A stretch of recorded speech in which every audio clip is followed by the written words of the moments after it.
So one of these so-called stars of Dynasty, Robertson, thinks that atheists aren't a thing. They don't actually exist. Now, he told a website, the Christian Post, that there is no such thing as an atheist. Why? Because calendars.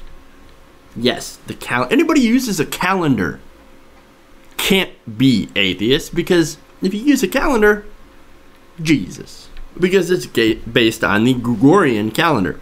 Now, he told the website, Christian Post, quote, "There is no such thing as an atheist. I'm serious, because there's too much documentation. Our calendars are based on Jesus Christ.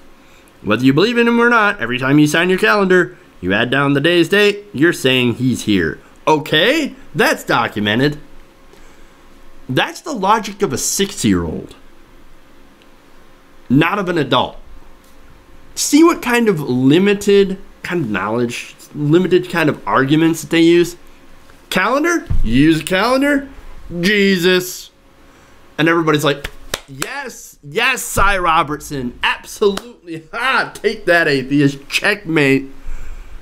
It's so dumb, guys. It's so dumb. Yes, this is based on the Gregorian calendar, as I said. Right? And it was introduced by Pope Gregory XIII in 1582. And it uses years that are based on the approximate birth of Jesus Christ, which actually isn't the real birth of Jesus Christ. No, he was not born in December.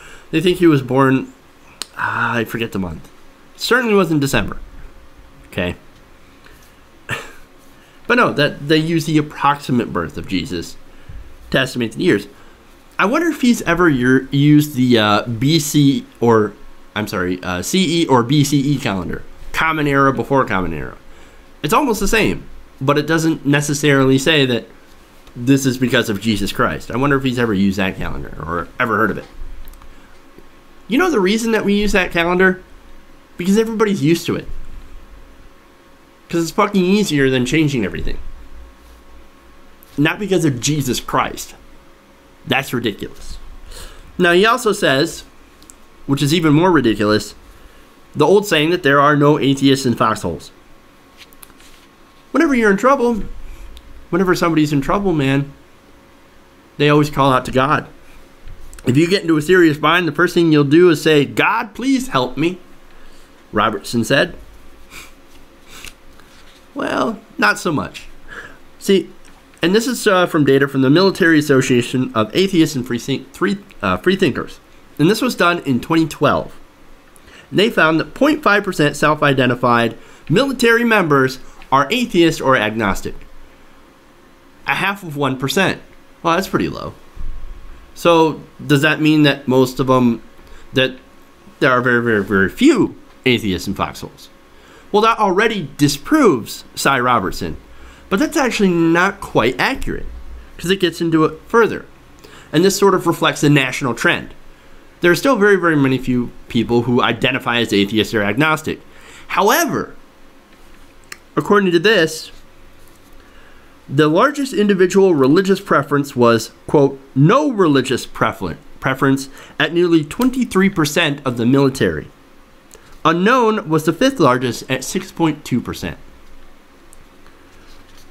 And that reflects a national trend. More and more people are saying, look, I'm not, you know, I don't have a religion. I'm not an atheist or agnostic. I'm not identifying with that. And that's partly, of course, because of the toxic label that is put on that by some certain people, right? And how it's seen as a very contentious label to use, to label yourself as. Whereas most people are like, look, I'm not really an atheist. I don't really believe in a religion. I'm not really part of a religion. I don't really care. So, you know, those guys, you know, the militant, they talk about the militant atheists and everything like that. And it's like, well, I don't really want to be associated with them because I hear lots of bad things about them, which, by the way, aren't true. But you hear a lot of bad things about them. So I think a lot of people identify as, well, I just don't have a religion. I'm just not a believer of any religion. And that actually makes up a very sizable portion of the United States now.